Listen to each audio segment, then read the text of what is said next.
The MLK Jr.'s legacy was whitewashed across the board, but then they always talk about like, I have a dream that, you know, white and black children will be equal one day. And then they cynically will use that line to say like MLK was also colorblind and wanted everybody to be judged by the content of the character. Yeah, at a time when black people are being discriminated, a lot of these initiatives that were put in place are band-aid solutions to try to overcome that systematic discrimination that black people faced. Black people are still being discriminated.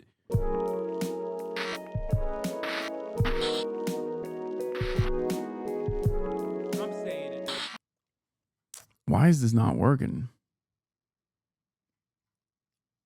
Come on, YouTube, pull through.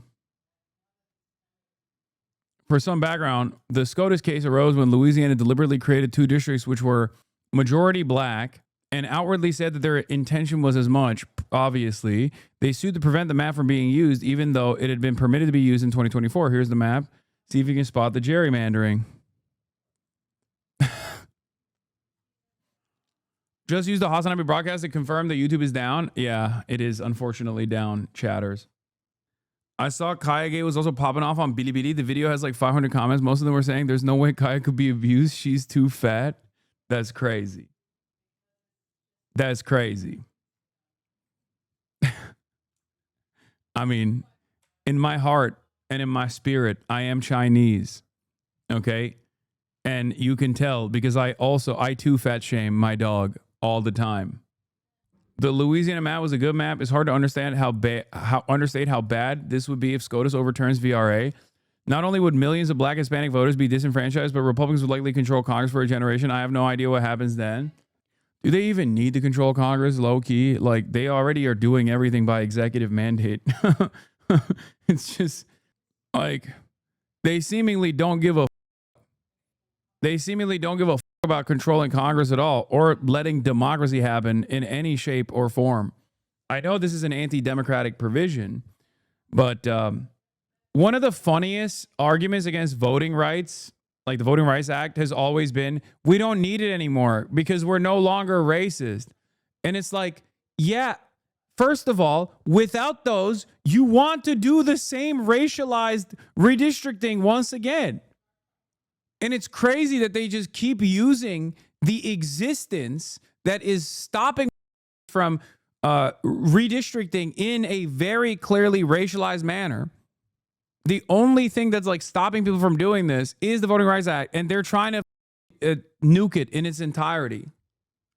I'm not getting rained on right now, so I must throw my umbrella away is kind of like that, but it's like there's a light drizzle happening, and it definitely rained earlier, and it will rain once again later. U.S. Supreme Court will hear a second round of oral arguments. Let's see what Leeja Miller had to say about this. In the case Louisiana v. Calais. In that case, the Supreme Court will be presented with another opportunity to further gut the Voting Rights Act of 1965, one of the most important pieces of legislation out of the civil rights movement, and one that attempts to get this country closer to our ideal of a pluralist democracy, an ideal which we've never fully met, but one which the Voting Rights Act helped us move closer towards. Chief Justice John Roberts has been foaming at the mouth for years, eager to have the opportunity to gut the 60-year-old law. Today, we're discussing the case and the devastating consequences that could follow if the conservative justices vote to remove key provisions meant to protect historically marginalized communities from further marginalization. Thank you to my partner on today's video, PDS Debt. Credit card debt sucks. I've struggled with it. I know how stressful and overwhelming it can feel to watch those debts pile up. And it's so hard to live your life under the constant strain of worrying about credit card debt on top of, literally everything else going on right now. And of course, it is the credit card companies that win when you have to keep paying them huge amounts of interest every month. It can feel so good to finally take back control of your life by tackling those big scary debts, especially if you can get a little help along the way. If you're struggling with credit cards, personal loans, collections, or medical bills, you need to check out PDS Debt. PDS Debt provides a service to match you with debt solutions tailored to your financial situation. How are you on YouTube? And Is they have YouTube a team down? of people I got magic, baby. ready to help you with your debt journey. They understand your Also, yes, this is a ethical react and also a recession indicator, by the way. Zachar is barking at you is so funny because it's like, brother, he spends every day. I think he's done like a collective total of 8 hours over the past like couple of days just entirely on me. Who gives a shit? Hasan sucks off the YouTube mods? What do you mean? Yeah, I do. Yeah. That's why I got the good YouTube. Specific scenario and will help provide alternative solutions to becoming debt-free. PDS Debt is offering a free debt analysis. It only takes 30 seconds. Head over to pdsdebt.com/Miller to get your free debt assessment today. You'll receive a full breakdown on how to save on interest each month and the quickest way to take care of your debt. There is no minimum credit score required. Whether your credit is bad or fair, they're here to help you save more, pay off your debt faster, and start putting money back where it belongs, in your savings account. PDS Debt is A+ rated by the Better Business Bureau, boasts hundreds of 5-star reviews on Google, and holds a 5-star rating on Trustpilot. And getting started is easy. Go to pdsdebt.com/Miller to complete your free debt assessment in just 30 seconds to see what options are available to you. Get your free assessment and find the best option for you right now at pdsdebt.com/Miller. Thanks, PDS Debt. Here's what you need to know about Louisiana v. Calais. Louisiana is divided into 6 districts, each with its own representative in the House. In 2022, after the results of the 2020 census, Louisiana redrew its district map, resulting in only one majority black district out of the 6. This despite the fact that fully 1/3 of the population of Louisiana is black. A group of black voters sued and successfully argued that the new map violated Section 2 of the Voting Rights Act. The Fifth Circuit Court of Appeals, known to be deeply conservative, held in the voters' favor and ordered Louisiana to redraw its map in a way that doesn't conflict with Section 2 of the Voting Rights Act. Oh, this guy, Hasan Piker dog collar situation, 97.67% accuracy. This one went crazy. This one went triple platinum, 1.3 million likes. Okay. Yeah. Look at this. All right, Chad, what else should I yap about for the next 5 hours? Anyway, yeah. Okay, we got it. I'm 99. Don't spoil it for my mom. She be letting Kaya. This is the collar she had on. Right here. It has. He got it. He got it down. Okay. And then you look at their background and you realize. Just got home from school. Oh, hey, son. What'd you learn today? Oh, not much. We had a bunch of tests today, so. But tomorrow, I guess we're gonna be learning about someone who died over 30 years ago. Who could that be? His name was Charlie Kirk. You ever heard of him, Dad? Charlie was a man who died doing what he loved, son. He was a Christian man who was murdered. Well, then why would they kill him? They say he spewed hate speech. But no, son.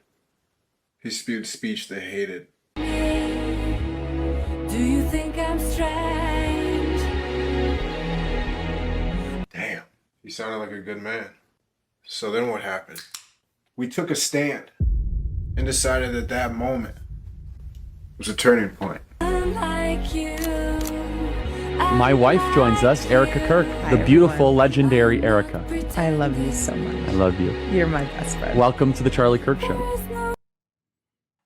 Wait, is this like satire? No, man. It's just like a. Wait, is this not ironic? No, dude. Still doesn't feel real. At least now he's exactly where he was destined to be. I'm shitting my pants. Is this real? He is with Jesus? Yes. It's a Kirk head. He's a Charlie Kirk acolyte. What are you gonna do? Someone made an ASMR video about Kaigate. Bro, there's like a Roblox mod or something too. It did go triple platinum for sure. It did go triple platinum. A lot of people are totally on board with the mania. It is what it is. This is the type of shit. This is the type of shit that people will lean into, and then later, a couple months down the line, they'll be like, "Why are there no like actual cool leftist content creators?" I don't know, man. Because the right just dominates discourse all the goddamn time and can like belittle and disparage and smear anyone and everyone that's like ostensibly on the leftist position with a multitude of different ridiculous fabrications, and a lot of you dumb go along with it without actually going, let me think critically about this situation. Let me think critically about the situation about a dog that's like on camera 24/7. They're out there being like, he was laughing at Kaya as a puppy being abused by Fiona, and people believe it. You know what I mean? That's it. if you have no critical thinking capacity and you assume that the only way to do politics is a politics of purity, and anything that even like smells remotely in the direction of controversy, you automatically lean into, yeah, you're not going to have anybody. That's it. I mean, I won't stop. I'll keep going. But I think there is a reason why there aren't that many. There's a reason why there aren't that many like left figures out there, because when there are left figures out there, they get destroyed. Meanwhile, right-wing figures are literally doing rapes. Okay, they're doing rapes, and nothing matters. On the right, it don't matter. This isn't to say that like there shouldn't be a limit. You know what I mean? I'm just saying, be a little bit more, exercise a little bit more critical thought. Then be better yourself. Maybe have a dog and it not be a part of your persona if you don't want to question when you're evasive. You're no different than the GOP. You're a 40-month subscriber and you think I'm like the grand old party because I won't just sit there and be like, you guys are right. I'm actually abusive to my dog. This is unironically what I was talking about. Like, please exercise a little bit of critical thinking. Just a little bit. Just for like a second. And I think you will realize that maybe you're not behaving correctly about this. Because if you're a 40-month subscriber, you've been here long enough that you know this is ridiculous. Go look at Jiggly Keys. Maybe you'll get more stimulation. No, for sure. 2024, a new map was drawn. In drawing that map, the Republican Louisiana legislature was worried about the political outcome of the new map, and so worked to ensure that the new districts would strategically align with their political goals, especially with protecting the districts that elected Mike Johnson, the Speaker of the House, and Julia Letlow, a Republican representative with a lot of power because she sits on the House Appropriations Committee. The more power your representatives have in Congress, the more power, at least in theory, they have to take actions that benefit you in the state. So it was in the Republican legislature's best interest to ensure the political safety of those two representatives as they were redrawing the map to comply with Section 2 of the Voting Rights Act. The new map included 2 majority black districts, kind of snaking through the middle of the state, including the major cities of New Orleans, Baton Rouge, and Shreveport, because historical discrimination in housing and white flight from the cities means that most of the black voting age population lives in those major cities, because we still live in a de facto segregated society, because we still exist within the consequences of centuries of slavery and marginalization. And if we look at the original Louisiana map with just 1 majority black district, you can see how the court reached the conclusion. Here, because YouTube is down, don't worry, YouTube is now down for me. I got that special YouTube because I not only control Twitch, but I also control YouTube as well. That this map was, in fact, a racial gerrymander. A racial gerrymander is when a state redraws district maps so as to dilute the vote of historically marginalized groups, usually black voters. They do this through 2 tactics, cracking and packing. Where possible, you divide up black populations so that they will be outnumbered by white voters, effectively ensuring they can never gain enough votes to elect someone they want. That's cracking. And then you draw a district where as many black voters as possible are included. That's packing. So you confine most black voters to 1 district or as few districts as possible, and then ensure that anyone outside that district will have their vote diluted by as many white people as possible. This is, of course, assuming that black voters and white voters vote similarly or as one block, which isn't always the case, but we'll get into that. In the original Louisiana map, District 2 was the single majority black district. That district includes New Orleans and Baton Rouge, effectively confining most black voters to 1 district and diluting the votes of all the rest. So 1/3 of the population had a voice in 1/6 of the districts. In the new map that was redrawn after the 5th Circuit said the first map violated the Voting Rights Act, you can see the 2 districts that are now majority black, which span from Shreveport down to New Orleans. So then non-African American voters sued, saying that now they were being discriminated against because any consideration of race violates the 14th and 15th Amendments, equal protection and voting rights provisions.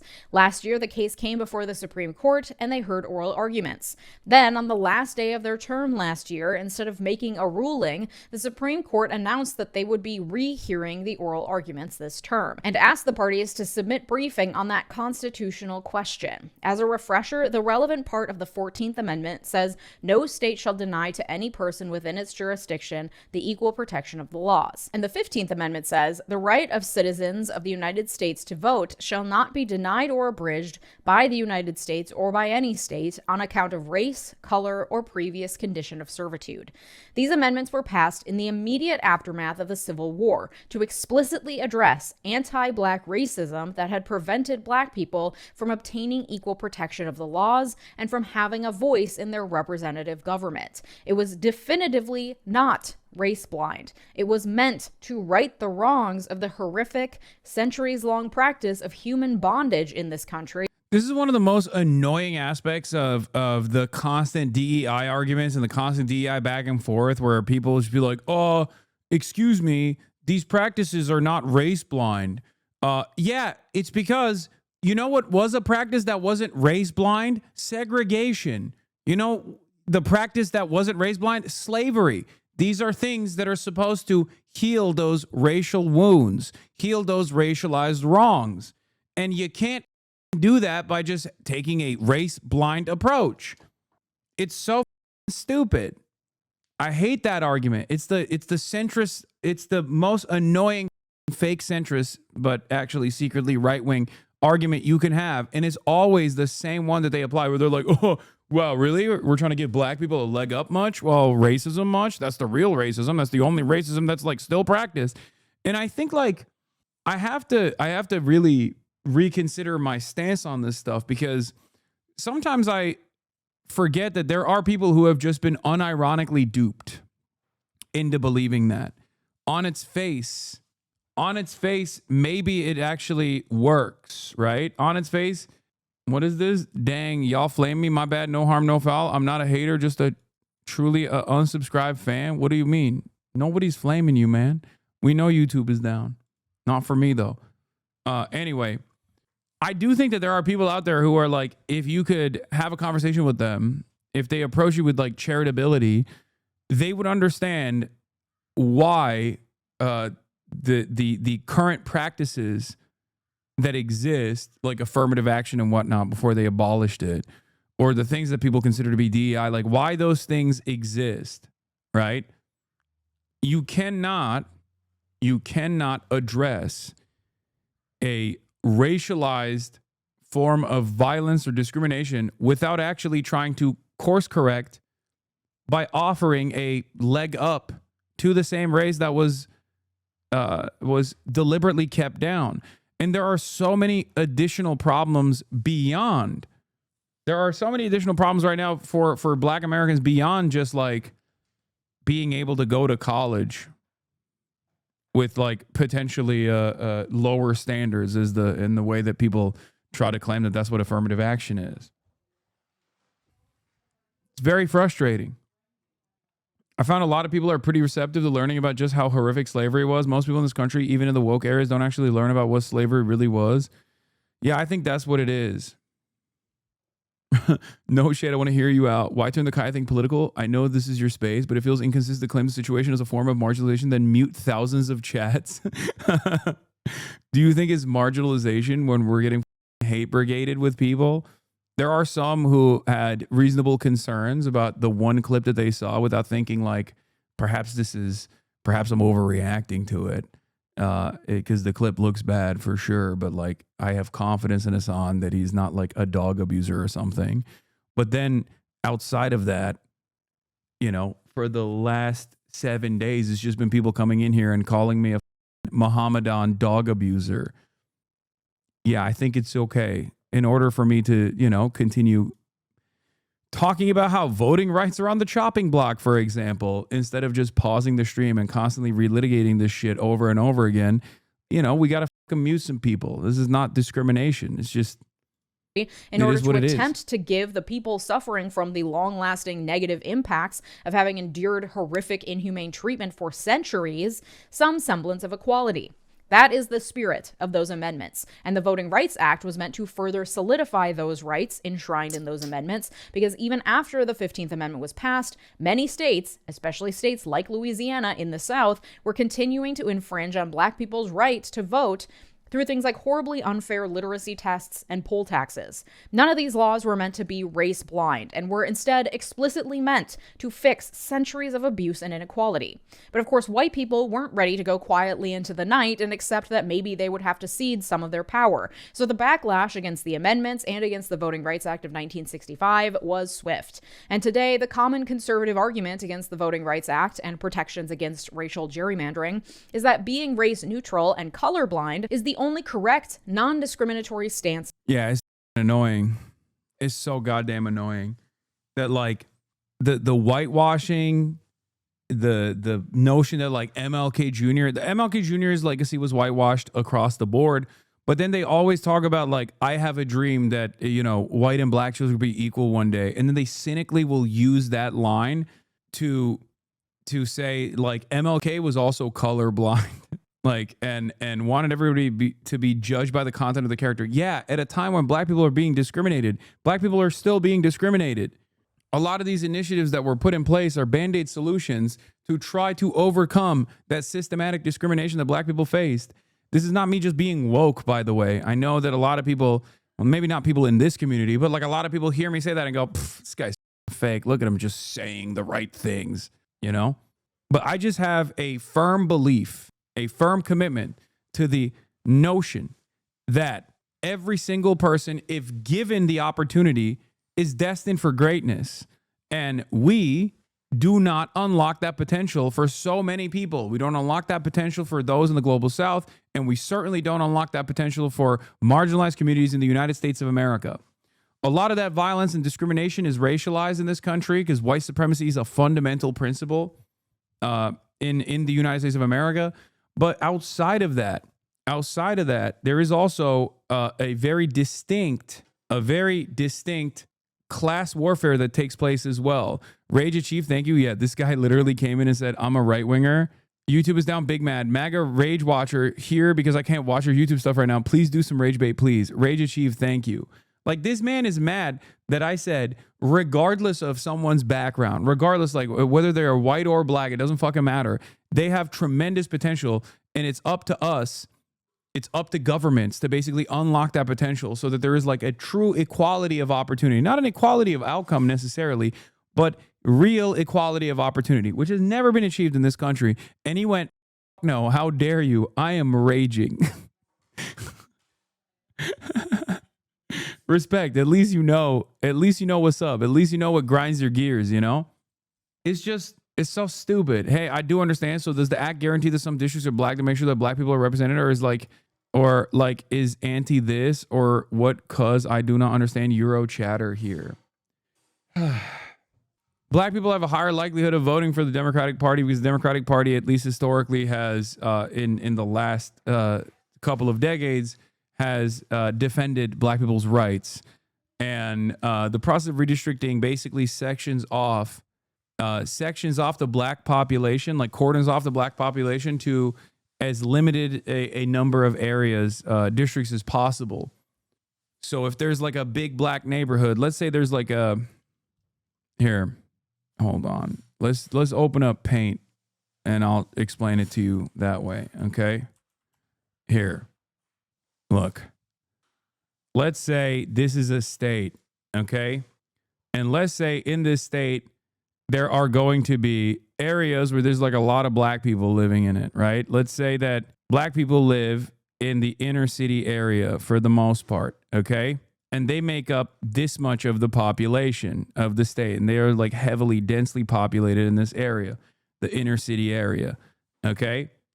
Now, the process of redistricting would either create equal shares and would evenly district it out in an effort to make sure that there's like proportional representation to a certain degree, and have like certain pieces like this where there's enough black people and enough Democrats that there's like democratic representation. But if you want, you can slice this cake any way that you choose to. And you can slice it in a way where it is the least opportune. Like you can do this, you can do this, okay? You can just like cut it in a way where you just take the black population and distribute it amongst all of the other areas where the white population specifically, or the Republican population specifically, is outnumbering the black population, allowing them never to get proper representation. Okay? You can do it in any shape that you want. And as a matter of fact, many of these districts, if you look at like Dan Crenshaw's district, you can look at is like, it looks like a eye patch because it's like this. They draw it like this, specifically taking pieces of the black population from different districts and putting it into an overwhelmingly white majority population in an effort to remove them from ever getting proper representation. Okay? Yeah, and the total number of districts is based on the total population, so they can be very creative within that boundary. Not specifically about VRA districts, yeah, but easiest gerrymandering graphic ever. Yeah, you got 50 precincts, is 60% blue and 40% red, okay? Let's say you got 50 total precincts. Ultimately, it comes down to a 60% Democratic population and 40% Republican population. If you chop it up this way, you will have 5 districts where every single district is majority Democrat. So you have 5 blue districts. If you chop it up this way with gerrymandering, you will have 5 districts and 3 are red and only 2 are blue. Do you want to save your work? No, I don't. Do you get it? Have you seen about the Defense Department confiscated all Pentagon reporters because they refused to sign? Yes, I did. I covered it. This is how it's done. This is how it's chopped up. Can you gerrymander your party to power? Gerrymandering is the intentional distortion of political districts to give one party an advantage and has been criticized for disenfranchising many voters and fueling deeper polarization. To help you understand it better, we created an imaginary state called Hexopolis, where your only mission is to gerrymander your party to power.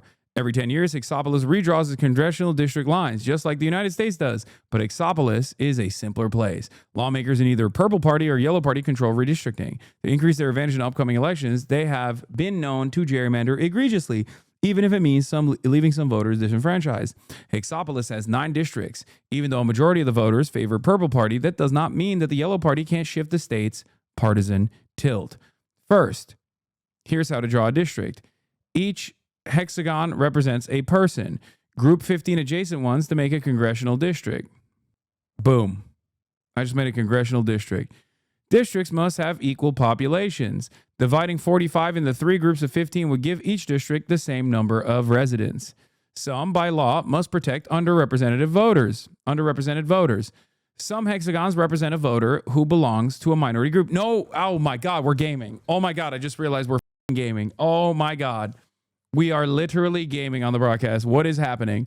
What the hell is going on? We are straight up gaming right now. That's right. Gaming is back, baby. Hexagon represents a voter who belongs to a minority group in Hexopolis. A mostly minority district is one where more than half of the hexagons are this. Districts can lean yellow or purple. Purple is a voter who favors a purple party, and yellow is a favor yellow party. More than half the hexagons in 2 districts here lean purple. Try to make districts compact. Compact districts are usually shaped like circles or squares. Try keeping as many neighbors together as possible. Least compact, most compact could be better.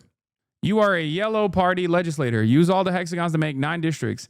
Make as many majority yellow districts as you can. Make at least 2 mostly minority districts. Hexopolis currently has 2 such districts, and a state law calls for the number to stay the same if the makeup of the residents has not changed. Gain an edge by making compact districts. Snake-like district shapes will make your gerrymandering practices more conspicuous and could open you up to lawsuits, except no, it won't. Okay? You got red to filth. I bet after he's going to say, look, chat, I did gaming with Hexopolis. But I am. This is gaming. This is gaming. Okay, gerrymander for the yellow party. Okay. So there's only 2 yellows here. So it's going to be kind of difficult. It's going to be kind of difficult to do that unless I open it up to like a larger district here. And I don't know, maybe make it like I don't know. Wait, what does the black box mean outside of the hexagon?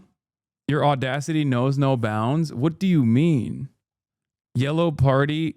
Oh, they're the minority population? Oh, okay, hold on. Okay. A yellow Leninist utopia. This is not gaming. I think you're coping, dude. So we need to do 9 districts. Okay, boom, boom, boom.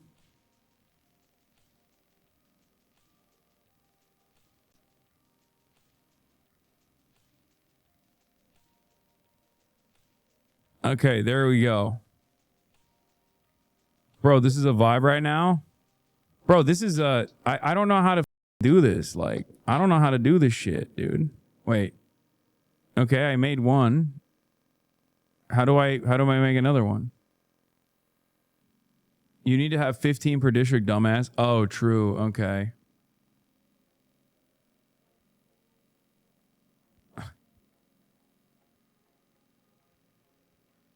Wait, did I accidentally? No, I made a purple district.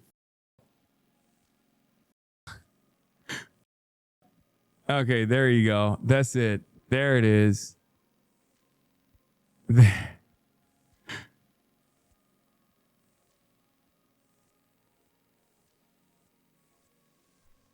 Okay. Wait, what if it's a dual use district? You know what I mean?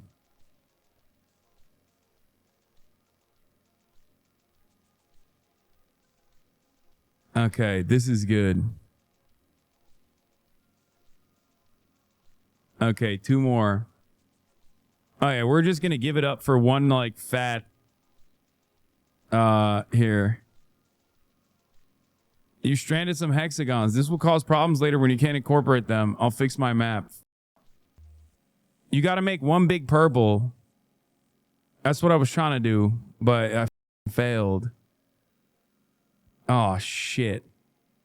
Dude, fake gamer can't even gerrymander is true, bro. Is true. I fucked this up so bad. Wait, do they have to be linked to one another? No! Oh no, I can't gerrymander. No! This is racism minesweeper, dude. Just take one for the left on either side. Okay, we gotta fix this goddamn district, brother. No! Okay. So this would be like a purple one, I guess. No, that's too many. That's too many yellows I'm missing.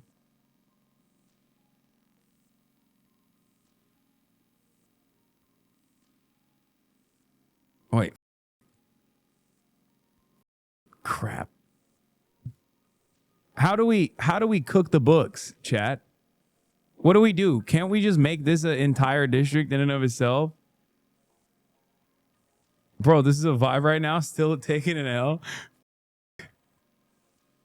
Don't you know how to pack and crack? No, I don't. This sucks. Hold on. Let's just make a big purple one first of all before I tackle any of this shit. Let's just make one purple district first, okay? Just all purple. All purple. Okay? Yeah. Put them all in one district. You feel me? Put them all in one district. Let's delete this. And then let's make another. Move it to get to top. Wait, what? Move it to get the top 4. Delete everything and make a bottom right. Be mostly yellow minorities with some purple towards the center. Yeah, we got to do like pack in here, right? But obviously in this direction. Okay, this is good.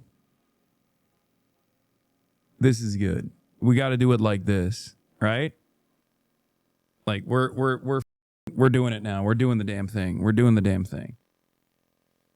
8Y plus 7P is not hard, yo. Have you found a new respect for gerrymandering? I mean, yeah, I did. You need a Southerner to help. I'm too anti-racist to be able to do this correctly. I'm such a honest broker. It's tough for me, okay? It's tough for me, chat. Here, this is like a...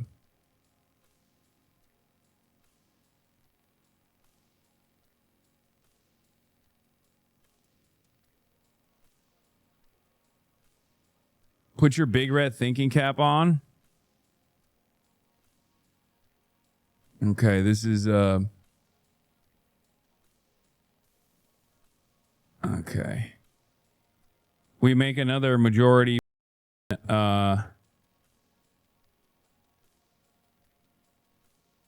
there we go. And then we do this. Okay. Then we do this. No. Wait. Oh, it is yellow. Okay. Yeah. Then we do this.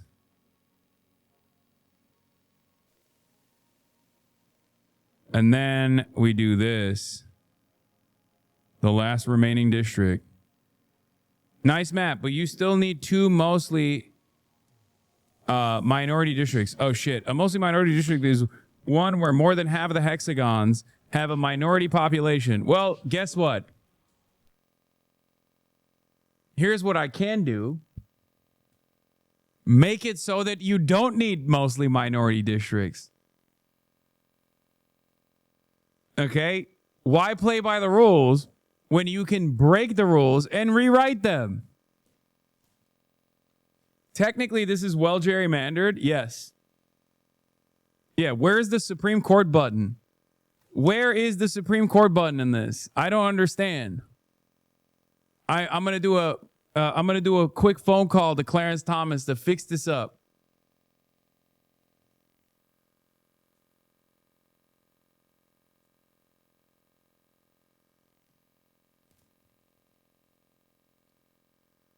I want to keep trying.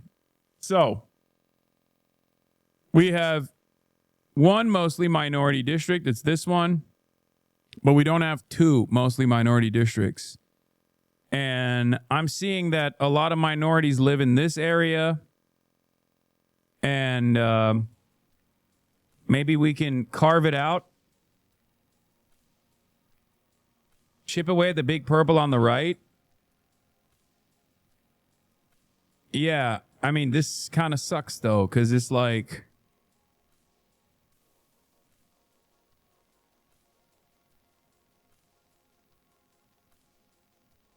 Maybe we can redistrict here.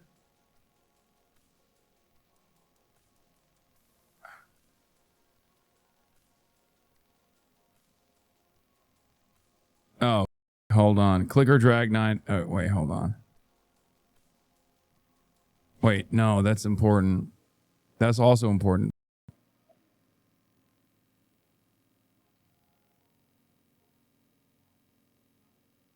This is the only minority majority district here. Okay?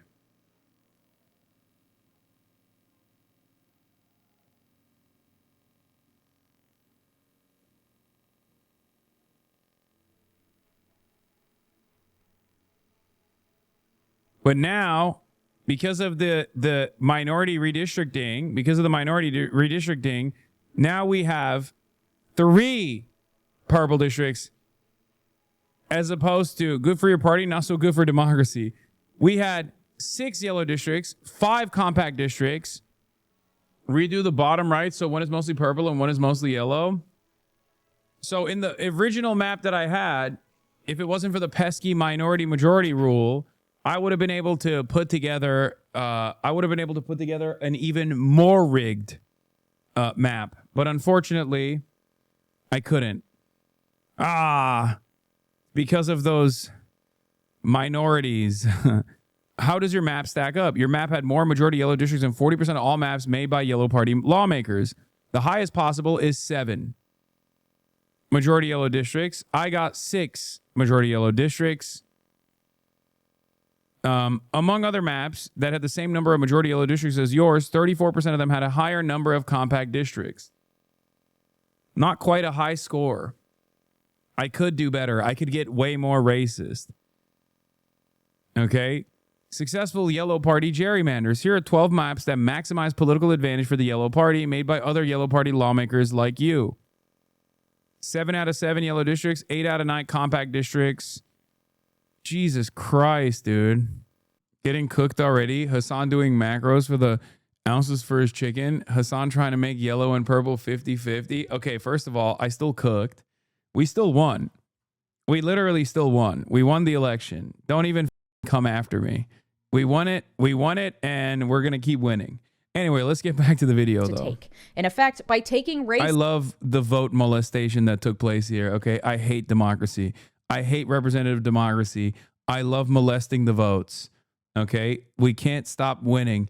We could have molested it harder, and we were one off in our district molestation. Into consideration at all, you are discriminating against me, the white person, and that is against the Constitution. However, unfortunately, we do not live in a race-blind utopia where everyone has gained parity and the only difference in outcomes depends on how hard you work. If you can believe it, a few decades of laws protecting voting rights did not undo a few centuries of literal human bondage. Black people continue to live with the consequences of overt racism in housing, leading to less accumulated generational wealth, concentration into the cities, and low affordable housing stock, forcing them to live in less than ideal conditions, and then they get blamed themselves for the horrible conditions their landlords are responsible for, and so on and so on. Black people continue to live with the proven biases against them and hiring practices, violence against them enacted by the police, not to mention the day-to-day racism they have to endure from infancy through adulthood,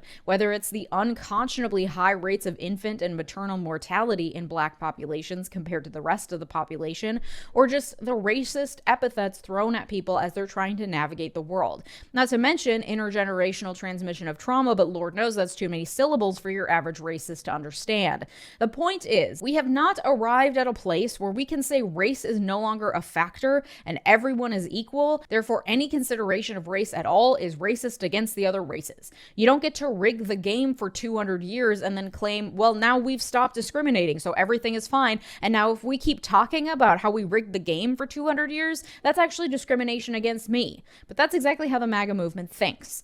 And so, returning to Louisiana v. Kalai, you have a group of non-African American voters doing just that, saying this new map is discriminatory against me because it took my race into consideration. And now the Supreme Court has the opportunity to rule that Section 2 of the Voting Rights Act is unconstitutional and undo all the protections it affords, much like they did in Shelby County v. Holder in 2013 when the Supreme Court did away with pre-clearance, which is a provision of Section 5 of the Voting Rights Act, which required any new law regarding voting rights passed in states with histories of discrimination must first be approved by the Justice Department. Back in 2013, the court decided, hey, guess what? We've reached a place where we no longer need to control against these racist states.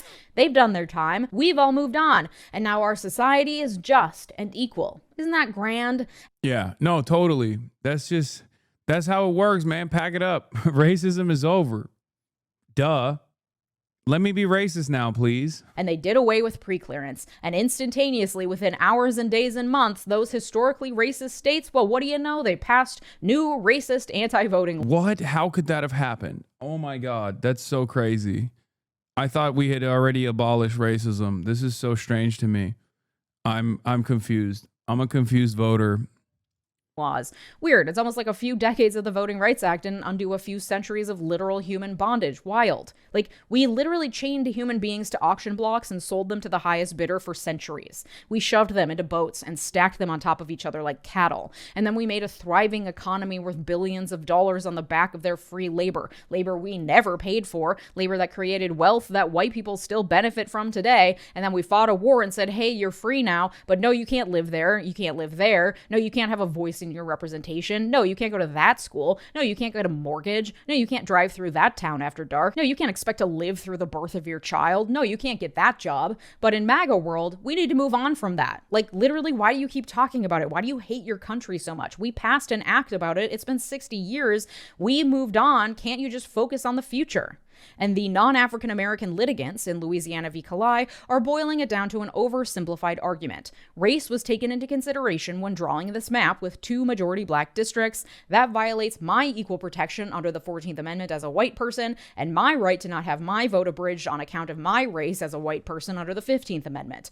But that argument is disingenuous. There's a reason we look to the intent of the people who passed a law in order to determine how to interpret a law. Lawmakers cannot possibly anticipate every scenario that could possibly occur in relation to a law they are writing. It's not possible, and even if they tried, it would lead to writing of absurdly long, difficult to understand laws, and it would take so much longer to get those laws passed, and they still wouldn't fully be able to anticipate every possible instance when the law could be implicated. Because of this, we need the courts to step in when there's a controversy and tell us what the law means and how it is applied to this specific unforeseen set of facts. There are many ways courts do this, some of which depend on the case and some depend on the judge's ideology. You can look to the plain meaning of the words today. What does the dictionary say they mean? You can look to the meaning of the words at the time they were written. What does history tell us they were supposed to mean? And you can look to the underlying discussions on the congressional record and in other primary source documents that can help indicate, based on how these lawmakers discussed this law, this is likely how they would come out on this question, or they addressed this question in their debates, and this is likely how it would come out, etc. Each of these various modes of interpretation are helpful. In my opinion, strict adherence to any one of them is short-sighted because sometimes the way a word was defined when it was written doesn't square with today's reality, and so on. All laws are flexible and debatable and open to interpretation. If they weren't, every lawyer would be out of a job. Anyway, all that to say, it is deeply important to look at the context of laws and the Constitution to understand what the meaning is when applied to a set of facts, especially in this context where we are still very much dealing as a society with the consequences of slavery and racism. And the fact is that the 14th and 15th Amendments were not colorblind amendments. They were passed during a very specific part of our history, immediately after the Civil War, to right the wrongs of centuries of human bondage, and they ought to be interpreted as such as it applies to the Voting Rights Act. We have not solved the issue of racism in this country, and we will in many ways never fully heal the wounds that that level of horrific violence causes to a society. There are people alive now whose grandparents were enslaved by white people. White people don't get to turn around and tell them, all right, let's wrap it up, it's time to move on now. But the litigants in Louisiana v. Calais would have us believe that the writers of the 14th and 15th Amendment had them in mind when they were writing the amendments, and that their right to not give black people an equal voice in voting is equal to or actually supersedes the right of black people having an equal voice in voting. That in blocking their right to discriminate against black people, the court is discriminating against them. They are also trying to paint a picture that the Voting Rights Act and the subsequent legislation and cases interpreting it create a simple rule where states are allowed to consider race when drawing district lines in favor of black people, but not in favor of white people. The reality is that there is a complex web of guidelines and restrictions when it comes to drawing district lines under the Voting Rights Act that help ensure that the very thing I've been arguing for, that historical and present-day contexts are taken into consideration, that the maps being drawn are truly equal and fair, to try to counterbalance the overt racism exhibited by states for centuries with regards to voting. It's not a simple blanket, we just give black people as much power as possible. For example, a case called Thorburg v. Jingles established what are called the Jingles factors for bringing a Section 2 claim of voter dilution. The NAACP Legal Defense Fund created a helpful primer, which I'll link in the sources. Those factors are, quote, 1, the minority group must be sufficiently large and geographically compact to constitute a majority in a single-member district. 2, the minority group must be politically cohesive. And 3, the majority must vote sufficiently as a bloc to enable it usually to defeat the minority's preferred candidate. After considering all those factors, Your comment on the double snip Tony getting the BB interview was 100% on point. Turns out Barry Weiss personally arranged it. Bookers love Barry, says Dylan Byers. Barry watch. Barry Weiss continues to play lead booker at CBS News. In a meeting with the senior team at 60 Minutes this week, I'm told she proposed a package on the Gaza ceasefire and attempted to book Steve Witkoff and Jared Kushner, 2 co-architects of the deal. Meanwhile, she personally booked Bibi Netanyahu for Tony DeKoppel's interview yesterday on CBS Mornings. Bookings are table stakes in this business, of course, and they don't always drive viewership, a fact I noted when she landed Hillary Clinton and Condi Rice last week. That said, CBS stands to benefit from Barry's Rolodex of politicians, business leaders, and other members of the Sun Valley set. Most newsrooms' chiefs aren't so popular among the establishment. I told you. That's why Double Cirque Tony stayed behind for one extra day in Israel so that he could secure the coveted Benjamin Netanyahu Adolf Hitler interview. Okay. I told you. Wow. Barry watch. Watch that Barry go. Mike Johnson suggesting Dems will pack SCOTUS, which is currently packed by Trump. 3 appointments, 1 stolen, 1 drunk cry fest, 1 days before elections. Suck it, Mike. Oh, I wish.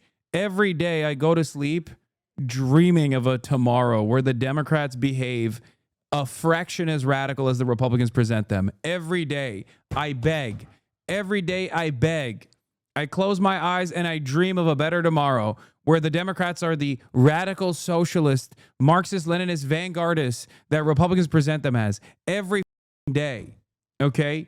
I'm like, where are these far left Democrats? Kamala Harris was called a communist by Donald Trump. Every day I dream of a better tomorrow where the Democrats are actually packing the courts. Okay? God damn, dude. Could you imagine how much better this goddamn country would be? We have so much wealth in this stupid ass country. Okay? We have so much prosperity. We have so much opportunity, so much room for improvement, so much room for growth. Okay? And yet we squander it. We squander it every day at the behest of the almighty capital. Oh my God. And every damn day we move further and further into the depths of fascism. Richest country on the planet, and it's not enough. Okay? Yeah. Well, who was it? The Twitter user that said America's just 2 right-wing parties constantly calling each other communist. That's just so true. Kamala Harris calling Trump a communist. Trump calling Kamala Harris a communist. Meanwhile, one is a center-right party and the other one's a far-right party. Where's the communism? Can we get a crumb of communism, please? Just a crumb. Just give me a fraction of that good communism. Man. Representative Auchincloss goes on Mark Elias and says Dems need to be more like Republicans on immigration. They're hopeless. Oh my God. Oh my God.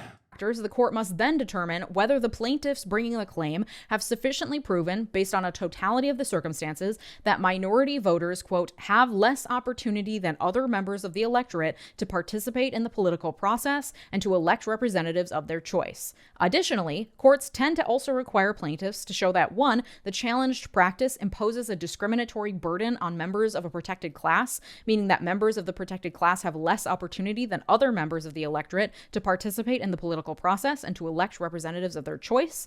And 2, the burden must in part be caused by or linked to social or historical conditions that have or currently produce discrimination against members of the protected class. This all must be proven by plaintiffs in order to win a case claiming that their vote is being diluted. There are clear, high Parenti posting, it is the heart of U.S. policy, ladies and gentlemen, to use fascism to preserve capitalism while claiming to be saving democracy from communism. Yeah, this is the gritty is the way, said it. American politics is just 2 right-wing parties calling each other communist. It's true. True. I can't bars stand that it. must be passed in order to balance the competing interests of the state, of white people, of people of color, with the aim of actually ensuring equality, taking into consideration the centuries of inequality, and not simply to say, well, we're all equal now, let's not think of the past. Why can't we all just move on? And on Wednesday, the Supreme Court will have the opportunity to hear oral argument and make their own determination as to whether to take all of the previous precedent, the spirit of the laws, and the context of history into consideration, things that they claim to strongly adhere to in cases that benefit the conservative cause, or to decide it's time we all moved on from this whole race thing and just pretend everything's fine. You can listen to oral arguments live as they happen. They're around 9:30 a.m. DC time at the Supreme Court website or on C-SPAN. Sometimes the way the justices question the lawyers is pretty indicative of their feelings on the matter. And like I said, Chief Justice John Roberts seems poised to push for doing away with Section 2 on the grounds that it's unconstitutional. According to the Associated Press, Roberts, quote, has long had the landmark civil rights law in his sights, from his time as a young lawyer in the Reagan-era Justice Department to his current job. Roberts wrote the majority opinion in Shelby County v. Holder, the case that gutted preclearance, saying, quote, our country has changed, and while any racial discrimination in voting is too much, Congress must ensure that the legislation it passes to remedy that problem speaks to current conditions. We're all fixed. Nothing to Breaking via Wall Street Journal. The Trump administration is planning sweeping changes in criminal division at the IRS. The Trump administration is preparing sweeping changes at the Internal Revenue Service that would allow the agency to pursue criminal inquiries of left-leaning groups more easily. Oh my God, this is literally what they said Obama did. This is literally what they said Obama did. Ay, ay, ay. Kamala wanted to ban price gouging. Yeah. A senior IRS official involved in the effort has drawn up a list of potential targets that include major Democratic donors, some of the people said.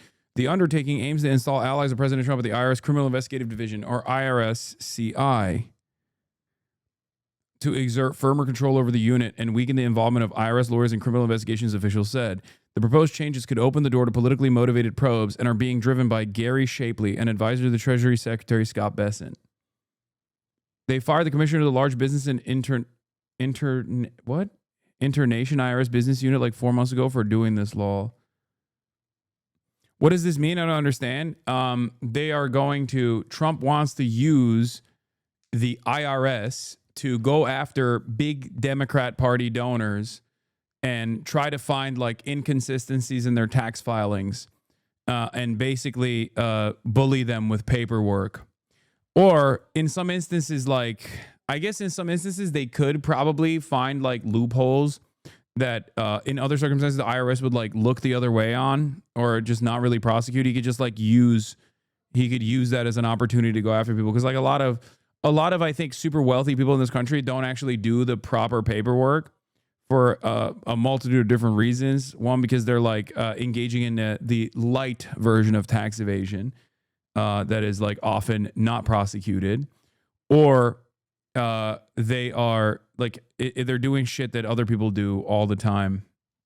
But ultimately, it's just blackmail and leverage. Stephen Harper did a similar thing in Canada and absolutely cooked progressive NGOs.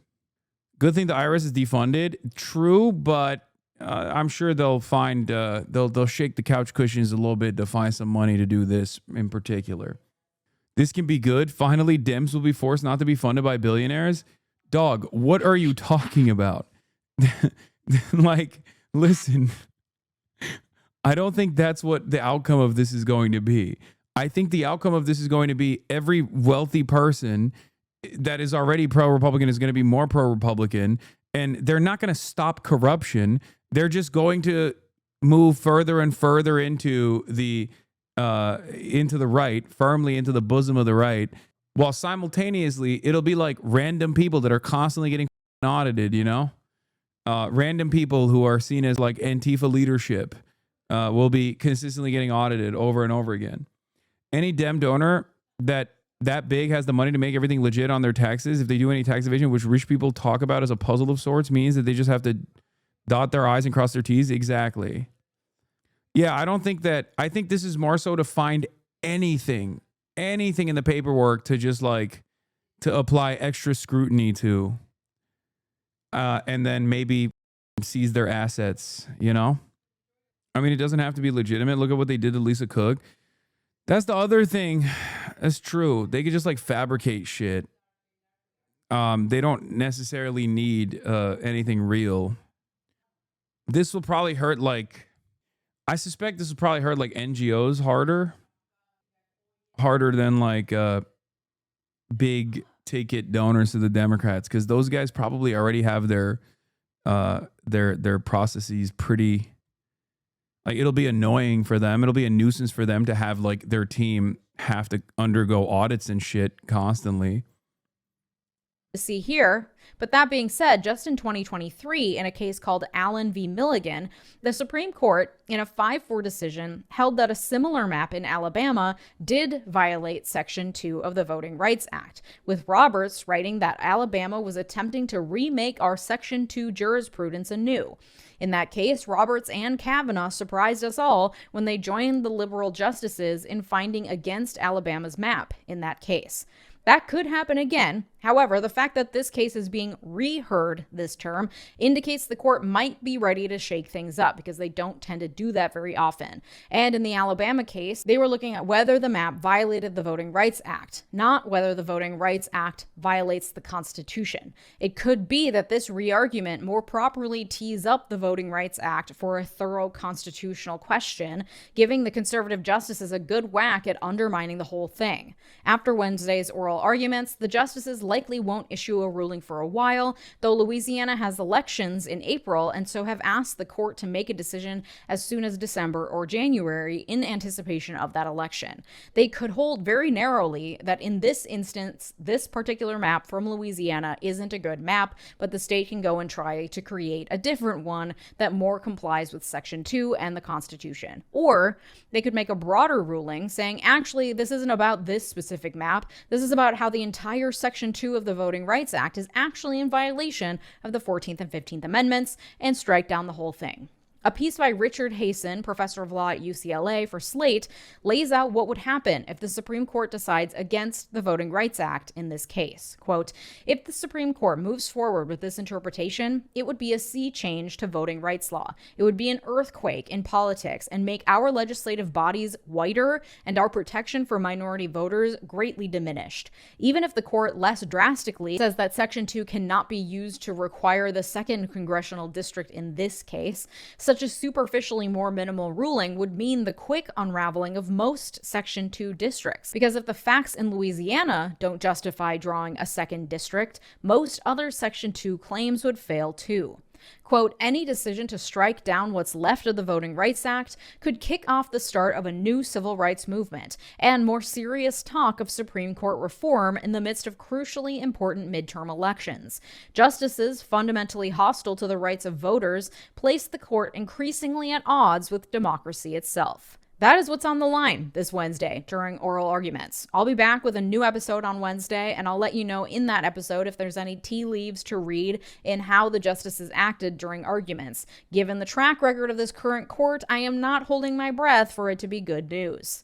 If you want the joy of supporting independent media, consider clicking the big join button here on YouTube or joining my Patreon community at patreon.com/Leeja Miller, where you'll find all of these episodes completely ad-free. Thank you to my multi-platinum patrons. The fear is the weapon. They aren't really all that. Yeah. I don't know. Sometimes I think fear is the weapon, but fear is the weapon for those who pay attention. I think their greatest weapon is not fear. Their greatest weapon is indifference. Indifference from the broadest subsects of American society to everything that's going on. They also get to overwhelm the population with like a million different things that they do. They overwhelm the population with a million different things that they do and make it so that people are too busy trying to pay attention to one thing and then they move on to the next. I've noticed that even someone like myself who stays on top of shit by design because it's my job, I constantly find myself having a hard time covering every single issue that's going on. Like they are hitting every angle. I mean, think about it. We got military deployments happening in major cities. We have mass ICE raids happening everywhere. We have the tariffs. We have 40 billion, not 20, 40 billion going to Argentina. The economy's at a standstill. We have the AI bubble that is here. Most of the gains, the overwhelming majority of gains being made is in AI. Trump is trying to go to war with Venezuela openly. It's nuts. There are too many things to pay attention to. So I think a lot of people get overstimulated and refuse to pay attention to it. And they just check out in its entirety. Meanwhile, here's the town hall for AOC and Bernie Sanders. Hasan Reactions is one of the best ones in the React channel.